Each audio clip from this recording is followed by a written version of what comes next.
After this match, I went into the Reddit thread, and one of the top comments was, "This is a bigger throw than I buy power." And the results of this major have been kind of all over the place. I mean, Navi lost to MIBR, Furia beat Spirit, and then they lost to Liquid. And then you have this, where Spirit just obliterate Navi when Spirit haven't necessarily looked all that amazing.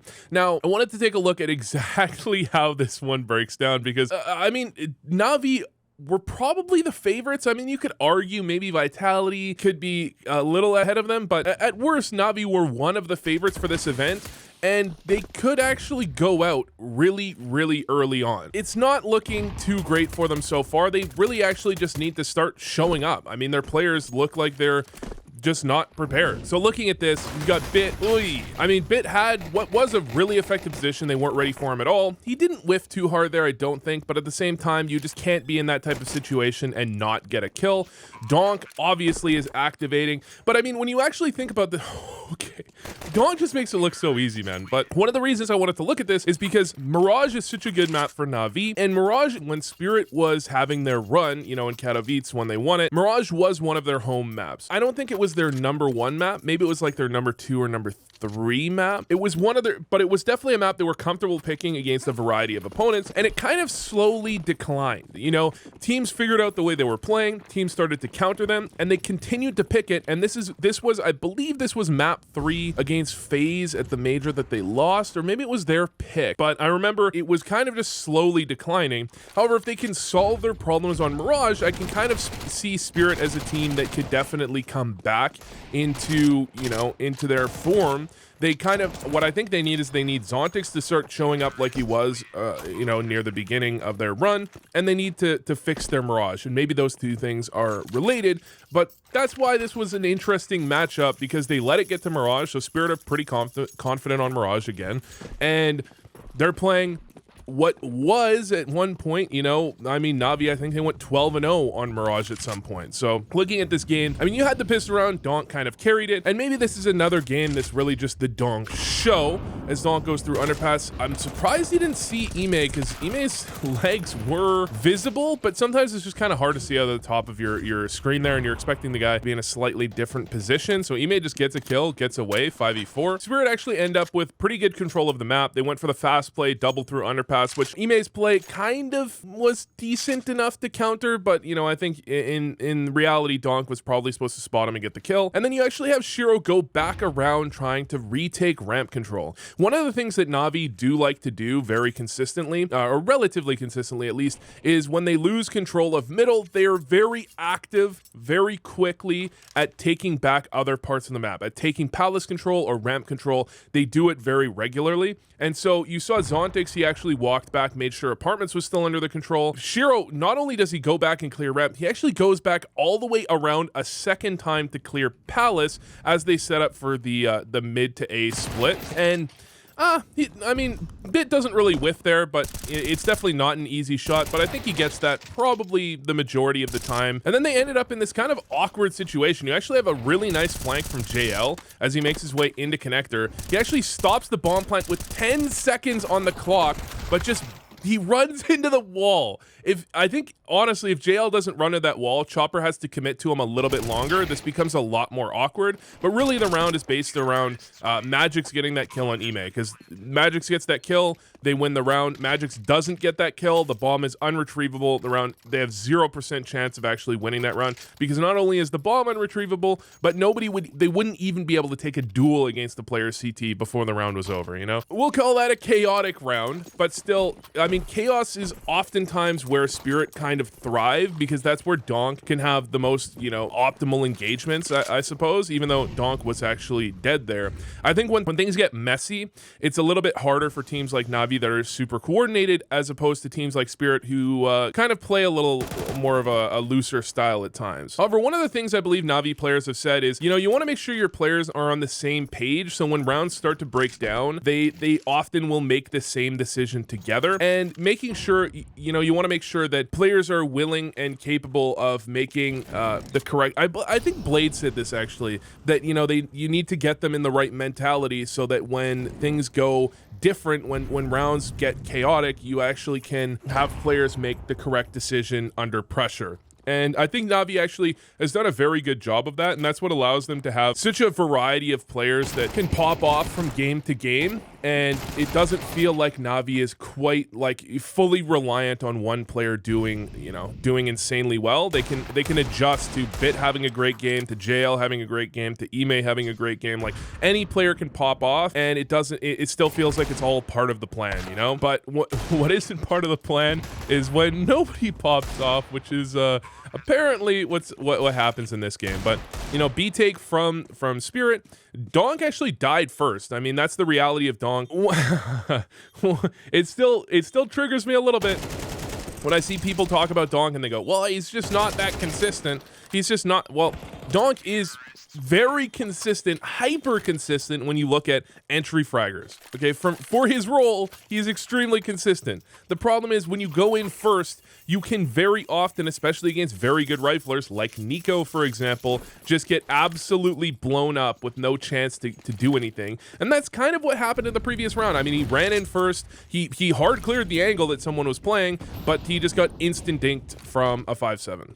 Right, but anyways, the Molly underpass gives a little bit of time for this double peek under, right? So the top mid player tosses that deep Molly, and it almost like, I mean, the first time I ever saw it, I was like, did he just miss a connector Molly? But so I can see people thinking that, but it's meant to be an underpass Molly, and it basically opens up a little space for these two players to go fast through under. It means that there can't be like an opper that gets a shot off and gets away. It doesn't necessarily ensure that this is going to get them a kill and nobody dies, but it kind of ensures that they're going to get the trade, right? So that's why you go for the double peek, unless you get mowed down by someone like Dog just, double dinking you. You should be good to go. And then you actually have Magix rotate his way back around, and he's actually just going to take down Wonderful here. I mean, Wonderful's in a good position. Oh, he's moving. He's just moving as he takes the shot. I don't know why. I guess he's trying to do a bit of a jiggle, and he just gets caught off guard. I really like this play from Alexi B, though. Alexi B knows, well, we lost the player. Not only did we lose a player, we lost an opper. And a lot of the time, the op, when they're in a position like that, the op is going to be completely alone. You set the op there so that you can fight over middle very comfortably, and if anyone tries to do what often happens, which is like kind of like a reactionary aggression into B, it's like, okay, well, they're fighting heavily over mid. Let's see if one of our players can find a pick in B on that isolated B anchor, right? You kind of punish that sort of play, and so you disincentivize them from doing it. And then when you are on that T side, you do kill an opper. That does, happen once in a while. You're thinking, okay, they're going to be pretty heavy towards mid. There's not going to be a second player. I mean, unless it's very early in the round and you know that they just boosted. There's not going to be a second player just peeking out into me off of Van immediately. So I actually really like that play as a response from Alexi B. But unfortunately, they did just kind of get mowed down on Cat. I mean, it seems like every entry engagement, and I'm going to call an entry engagement like the one on B, that's an entry engagement, but the one on short is also an entry engagement because it's not like a player running in first, like entering a bomb site, but they are kind of making an engagement that's dry against a CT that's kind of ready for them. It's like, you're moving, you're taking space and you run into a player. You could call that an entry engagement. And what that means is if Spirit are going to win those regularly, there's almost no chance to do anything if you're Navi. So basically just a standard anti-eco here. The Molly on the balcony just to make sure that there's no funny business going on, because that's one of the main ways historically that B hits have gone wrong on anti-eco is very often these sorts of plays where you go for a B play and there's a guy just hiding on the right side. He picks up 2 or 3 with a 5-7, swings out, finds a third. That's like, I can't name how many hundreds of clips I've seen of people doing that. So you just molly it out just to be safe.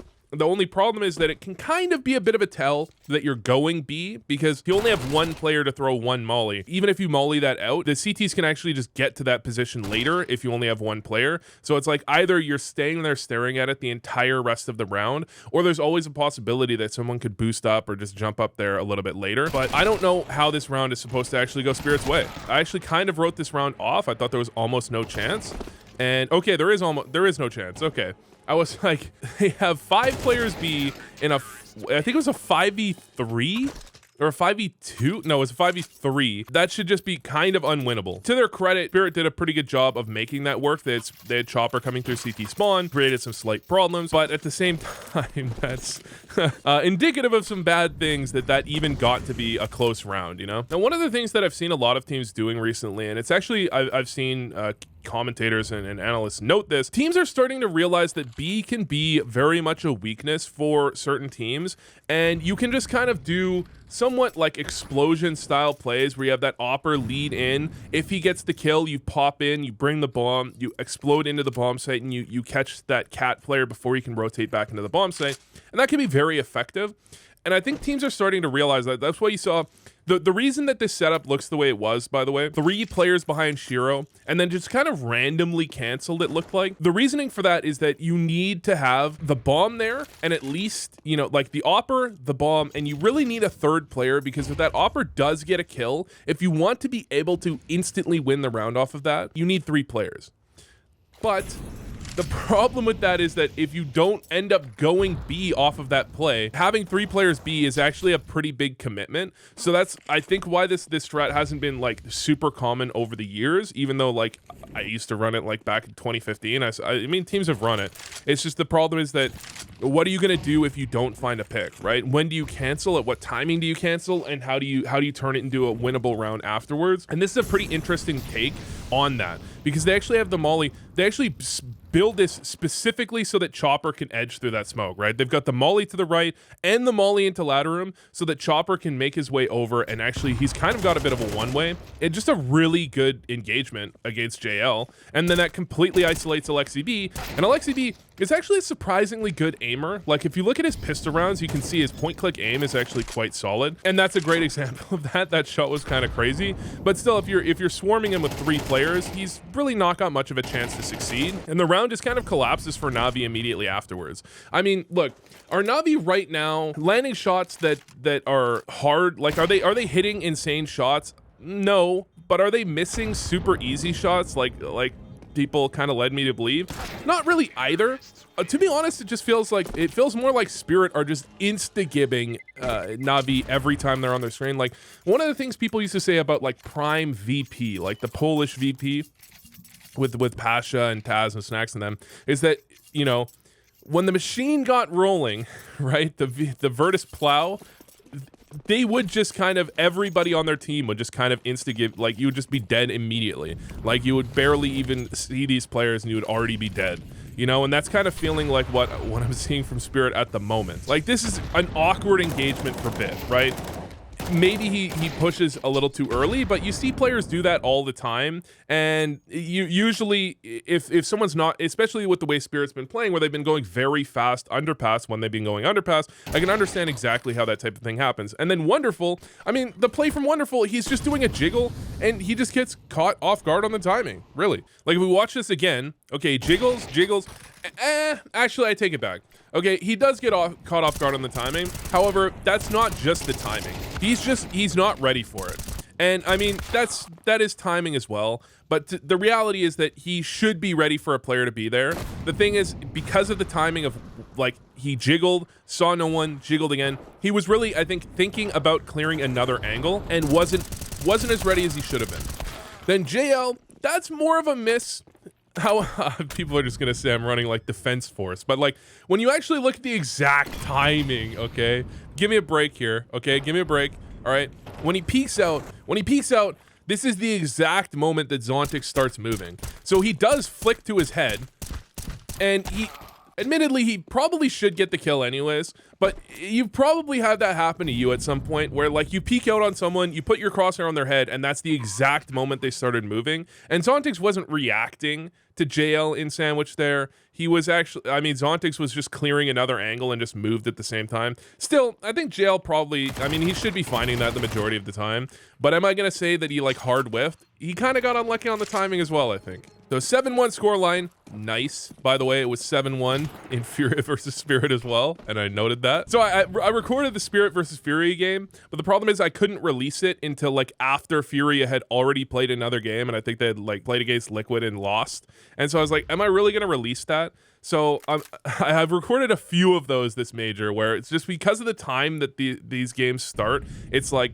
I have to get these done in the morning in order to actually get ahead of the games. And if it's late, I just feel like, do you guys really want to necessarily watch a game that's like 2 days old? I don't know.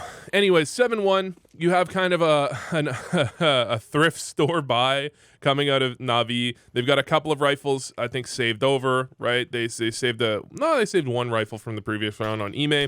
They've got a reasonable buy, but I think the point is in this round that you're looking to buy down so you can do some damage, but you make sure you can actually afford to buy it in the following round. Now, this is just an insanely slow round from Spirit. I think they're just looking for Navi to make some mistakes and give something up. But in this case, I mean, that's one of the things you'll notice in general is like you don't see pro teams necessarily go for that much aggressive plays on like force buys or on ecos early in the round. I mean, they'll do it, of course, but it's not like when you look at lower level teams, they'll like 80% of rounds, they'll go for an aggressive play when they have like a force buy. They'll go for it in the very beginning of the round. A lot of the time you want to do it in the mid round when you're playing against teams that, you know, are good because they're going to be ready for those early round plays. You go for the play in the mid round because that's when they're pivoting out of those early round anti-aggression setups. But here in the 1v1, all right, I was going to say this is a perfect timing for JL to show one of those whiffs that people were talking about, and he doesn't. I mean, he doesn't insta-give donk, but he still gets the kill very quickly, and nothing you can say wrong about it. But that, I believe, is the final round that Navi are going to win for this entire game. It's crazy because they actually have, I mean, they have the full buy.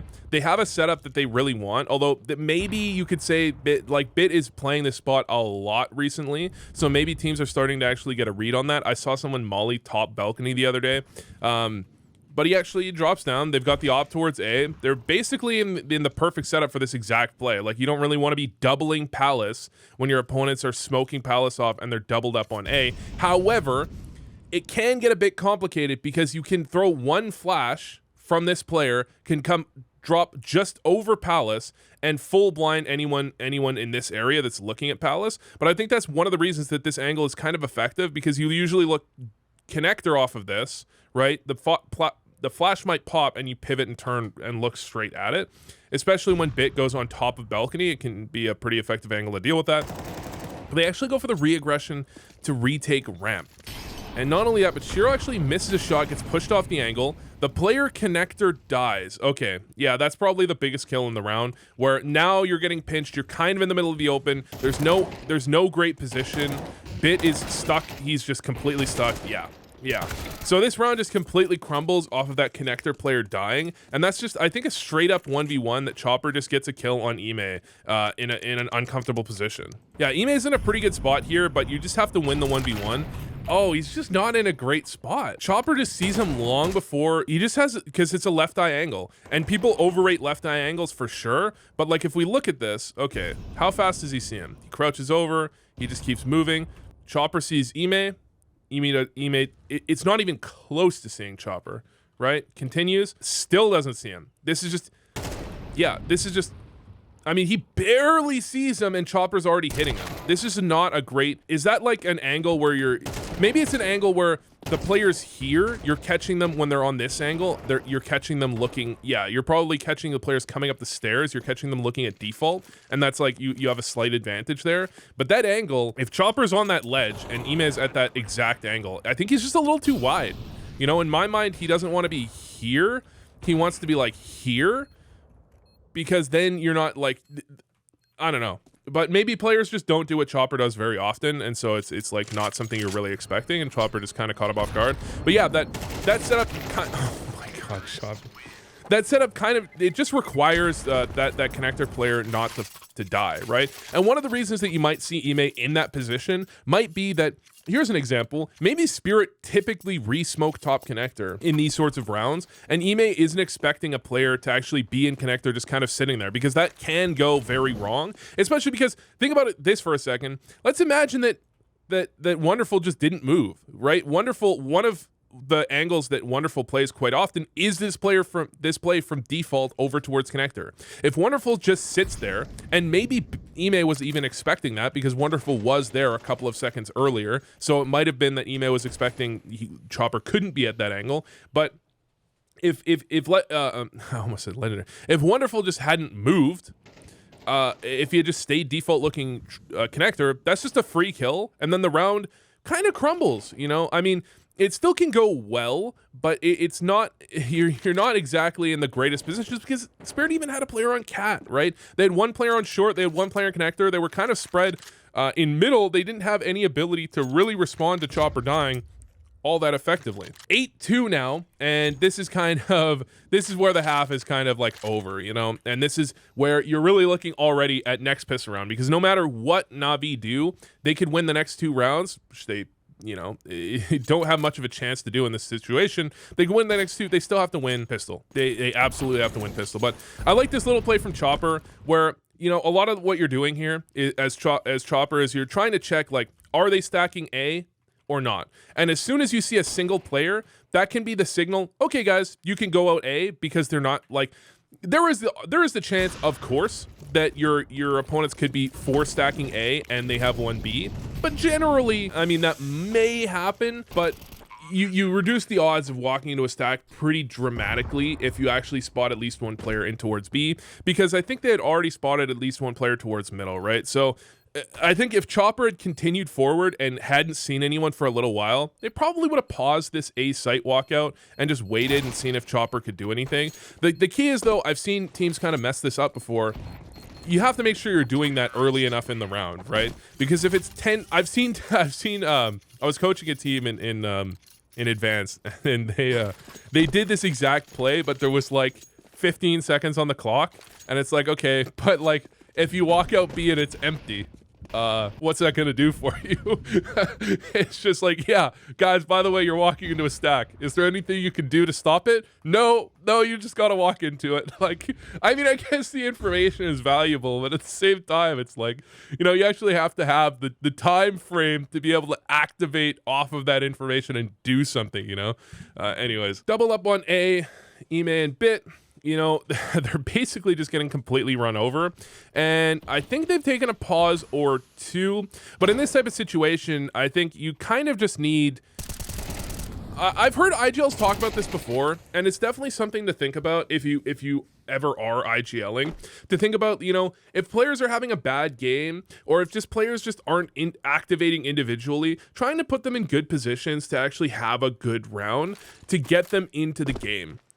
And you might want to consider doing those types of things in these sorts of situations, but that's a little easier to do on T side than it is on CT side. You know, you can always have set strats that are based around the idea of, like, I've talked about this a bit. You know, Spirit has a decent amount of strats like this, where the entry fragger is put into a position to succeed because you're basically throwing a flash, smokes land after they're already out. So you're basically like popping them into a position, and you're trying to catch opponents with nades out, trying to throw counter nades, or jumping through smokes, trying to catch you, you know, as you're like scaling the bomb site, and you can catch players off guard like that. Those sorts of plays can be very effective on T side to activate players, like a star player that isn't having a good game. Someone like Bit, who's got 1 or 2 kills, or Wonderful, who's got 1 kill, you could try and activate them with things like that, but it's a little more complicated on CT side because you go for it's nice little double up on the A site there, right? You've got Bit in towards Sandwich, or Ime in towards Sandwich, and Bit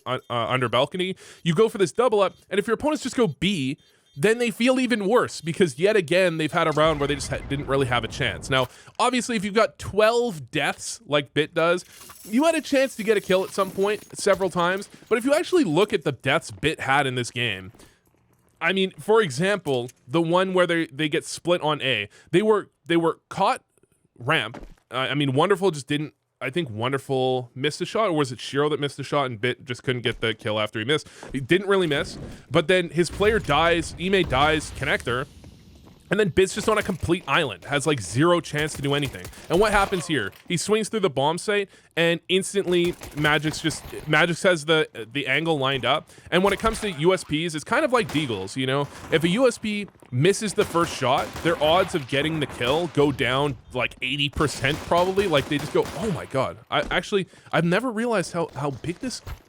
is such a random non sequitur. Like, I've never noticed how deep this angle is. Like, look at what Dawn can see here. He can barely even see jail. I've never noticed this before. Like, I don't know. I knew this existed, but like that Dawn can be all the way out around the corner, still can't see his head. That's kind of wild. All right. But anyway, I was thinking about that round where they're split on the A site and Bit is just caught in no man's land. Well, he really had no chance there. You know, he had no hope. And once you lose the pistol round, you're in this type of situation, you're basically required to go for a force. And the forcing second round on Mirage it's effective. I mean, there's a good chance of winning. But here's what you have to do.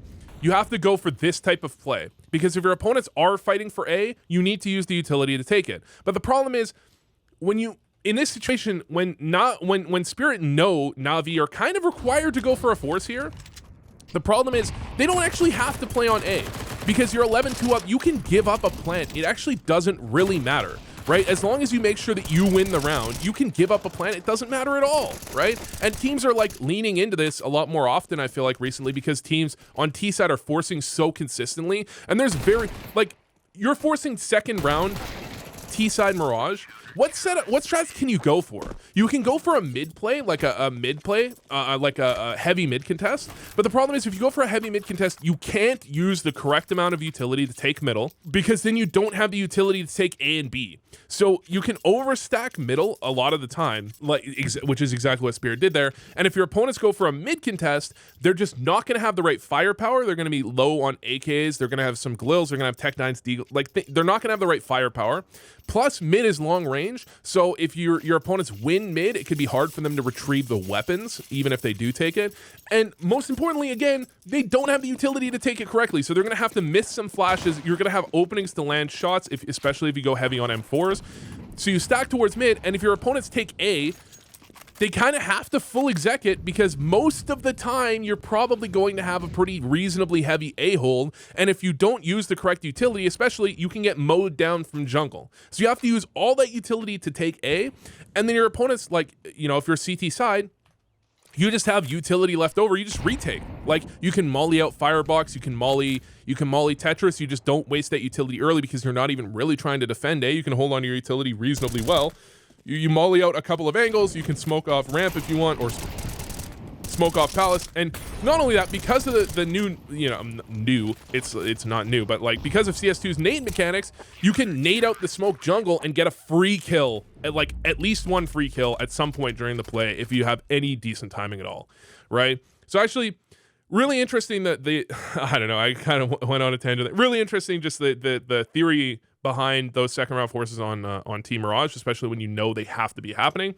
But anyways, I think that was less terrible from Navi than people led me to believe. You know, was it them at their peak? No. But I feel like that was pretty much Spirit at their peak. It can be tough in those types of situations. Now they're one game away from getting eliminated.